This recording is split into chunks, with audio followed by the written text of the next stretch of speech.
r/Askreddit. Married Redditors, what is the creepiest thing your spouse has ever done? My wife was sleeping in the passenger seat on a late-night drive home from visiting her family. Our very young kids are in the back seats out cold too. She suddenly snaps up and grabs the wheel screaming something about how I, the totally awake and driving just fine driver, am about to drive us off a cliff. She was full strength trying to turn the wheel to the right, which would have been bad. I started yelling, "No, no, no." Quickly realizing that wasn't stopping her, I had to full-on NBA rebound the wheel with my elbows way out, and shove her very hard back into her seat. I managed to get a hold of her upper arm and used it to shove her into the door when she apparently still hadn't realized the reality of the situation and made another grab for the wheel. There was a lot of cursing and screaming. It was not pretty. Once she figured out what she had done, she lost it and started gasp crying worse than I've ever seen. The rest of the drive home was pretty rough. I was the driver in a situation much like this, only my spouse was the only person in the car who realized what was going on. Unfortunately, my spouse was way in the back of the van. There were 5 of us, and while the person in the passenger seat tried to push us into oncoming traffic after waking up in a panic thinking I'd run off the road, the person sitting behind me was slapping my cheeks trying to wake me up. I somehow managed to keep the wheel steady, hit the brakes in the middle of nowhere with no explanation for the car behind me, and yelled at the whole group. ETA, it had been a long day, it was dark outside, and they had all been asleep for just a short time. I had just gone over a bump in the road, and that is what woke up the passenger. The cheeks were on my face. I had an experience with sleep and driving I'll never forget.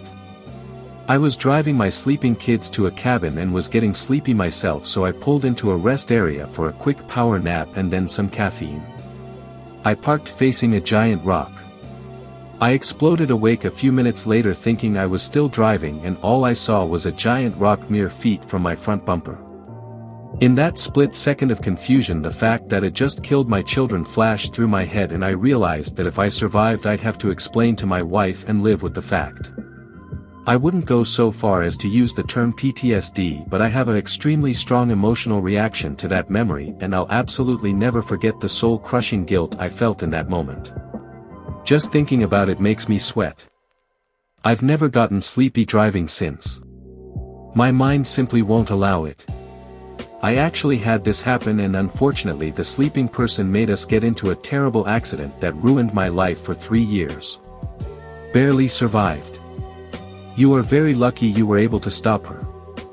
I'm a woman, and it was a drunk guy that was passed out and woke up incoherent and disoriented and grabbed at the wheel, but I wasn't strong enough to overpower him, so we hit a divider on the highway, straight on, flipped 4 times, and I broke 16 bones.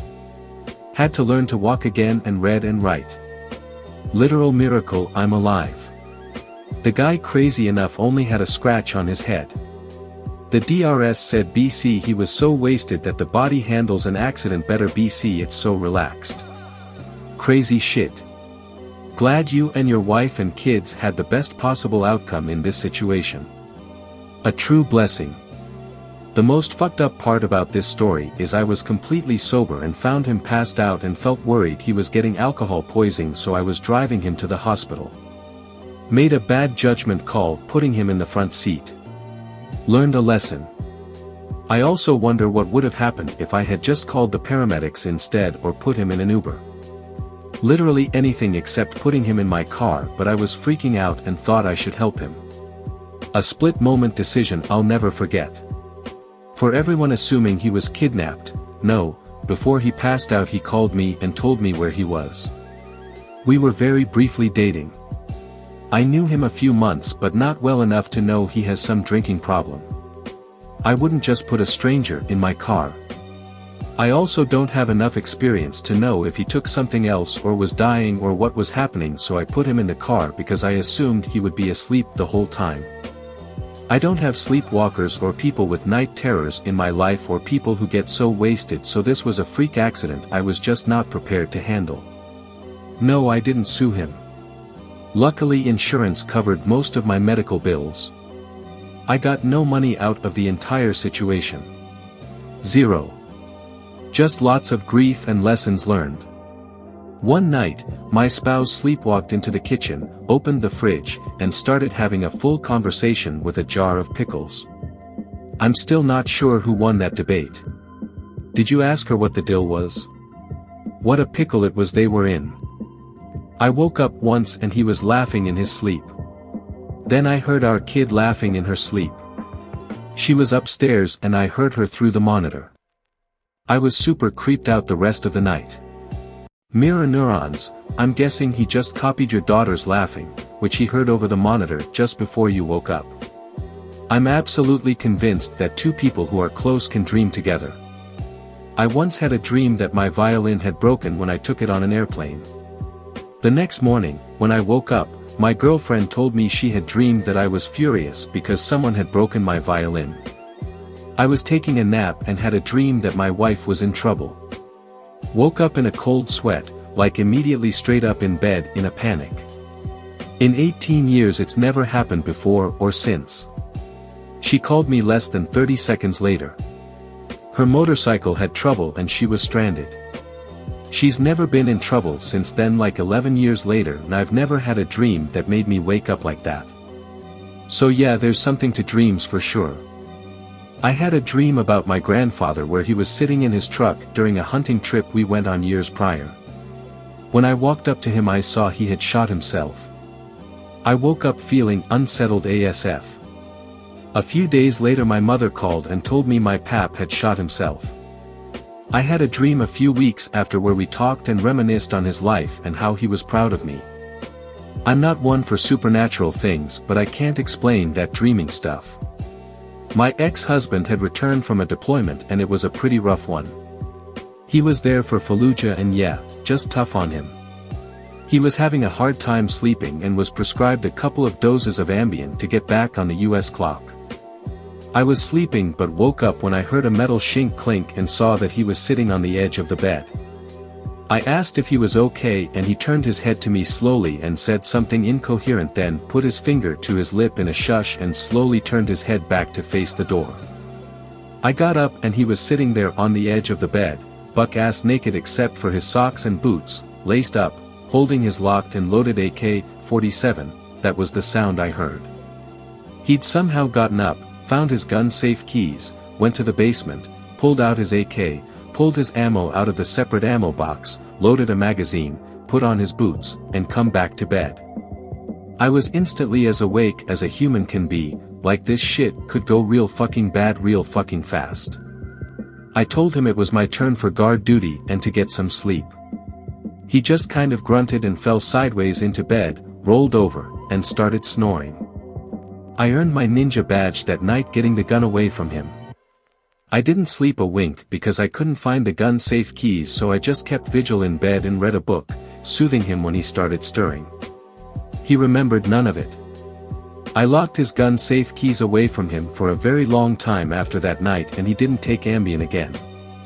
That shit really fucks with people. Holy shit, just reading that scared the shit out of me. My wife is also a vet, Iraq, saw some fucked up shit. You did really good telling him he wasn't on guard duty and he should go rack out. I'm so glad he's not on Ambien anymore.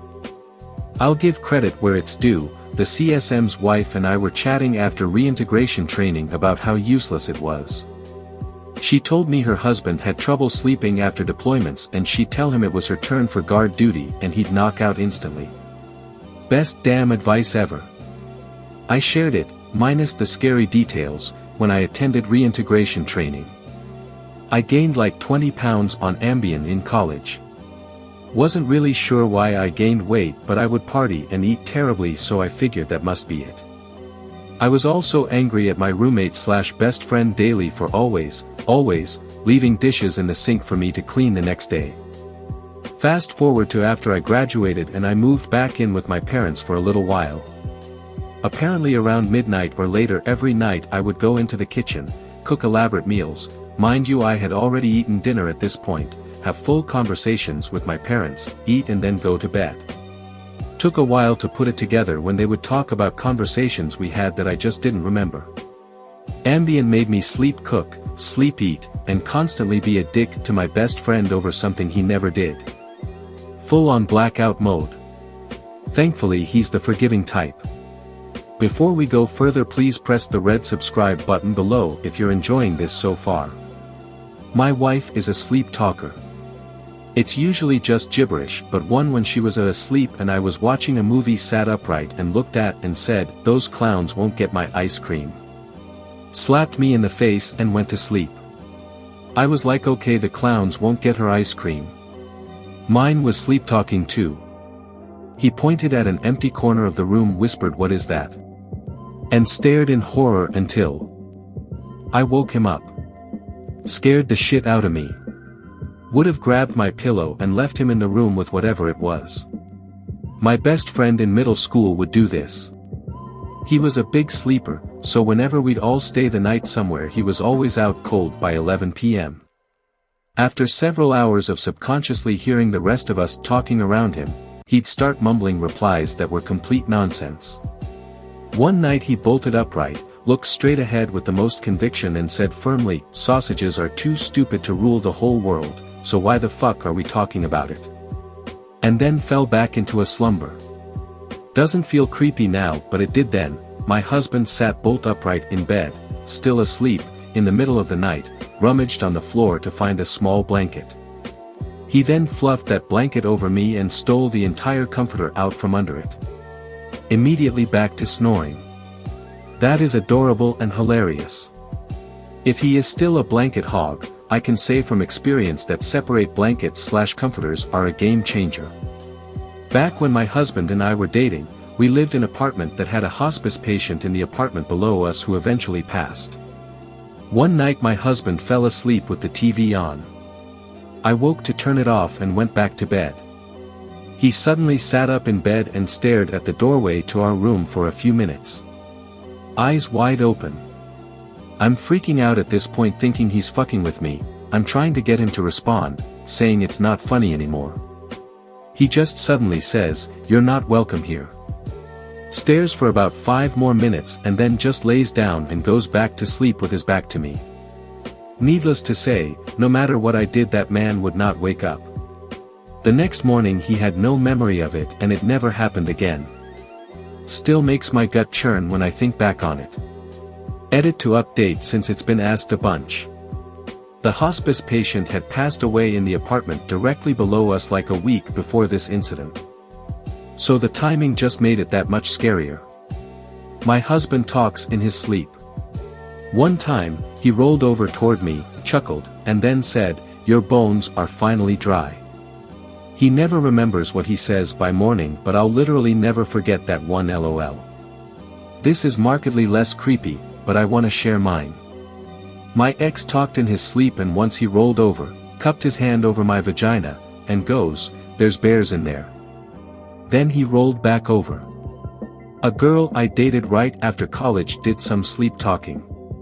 One night I was reading in bed and she was out cold, and she rolled over and looked right at me, but with her eyes closed, and said, "Todd is going to shoot you in both of your knees and fuck your face." I woke her up and WTF'd her and asked what the hell she was even dreaming about, and she was freaked out and said, "I don't know, I had a dream your dad was yelling at me." My dad was a cop that was shot in both kneecaps when he showed up to a domestic abuse call where the husband had killed his wife and 4 kids. The guy who shot him was named Todd, and I have no idea how she knew that, since the guy was never publicly named in the reports that mentioned my dad. I told her and she said that her abusive ex was named Todd and he liked to wave guns around. They were not related or anything. It was like 20 years later. But shit, it was a mind fuck. He out-stalked my stalker. On one hand, it was great that he was able to get the stalker to back off because the police refused to do anything but say, "We feel your life isn't at risk," but it was also definitely the creepiest thing my husband ever did. Did he just follow your stalker around constantly? Did the stalker try to get him to stop? I may need to get my husband to start stalking my stalker. I had a stalker who was an ex-FWB. Police were just kind of shrugging their shoulders at the creepy notes and my saying I saw someone outside my windows. I started dating my husband and the stalker decided to become more frequent.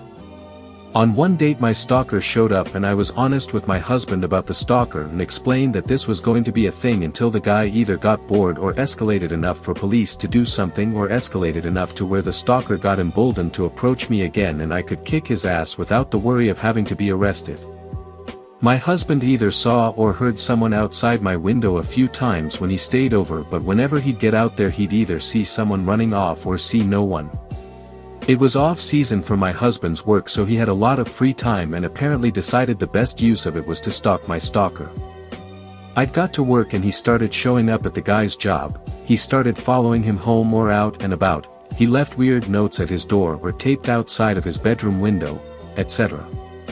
Every time my stalker tried escalating, my husband would escalate the same but with a bit of a twist.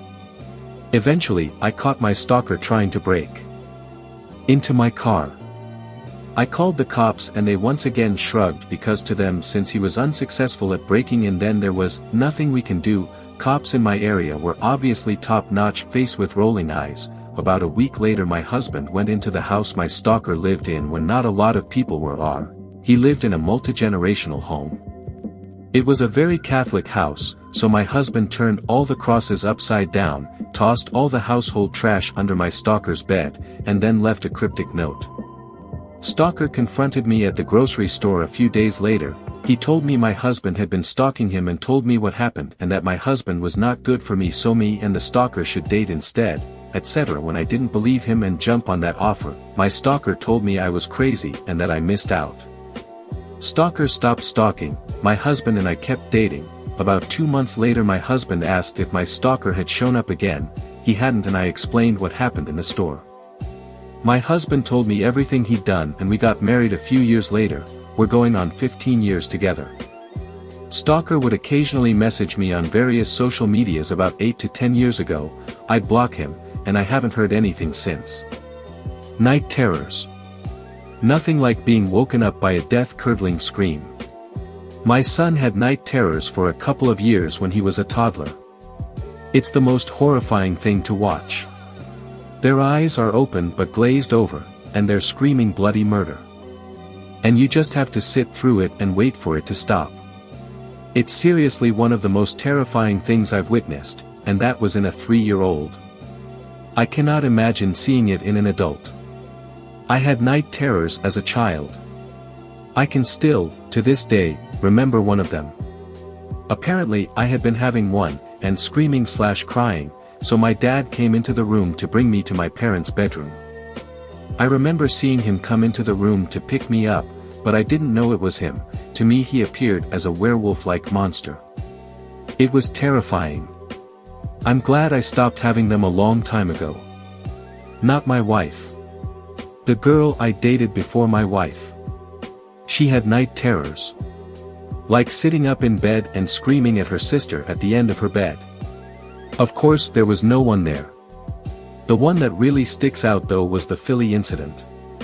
Earlier in the day some sketchy dudes began following us near the tourist area. We turn, they turn, etc. It got to the point that I said if any of them try to get our attention, just run. We looked back on that as being the seed that started what happened that night. We had a pretty normal nighttime routine for a hotel. Normally at hotels I leave the bathroom light on and the door slightly ajar as a nightlight. This time I didn't. In the pitch black of the night I am awakened to her screaming, "There's someone in the room. Holy shit. Help, help, help." Next thing you know I have hands around my neck beginning to choke me. Now I'm screaming in terror. I manage to pry one hand loose and I just start biting it. Ow wow. They're biting me. Help all. I realized exactly what was happening.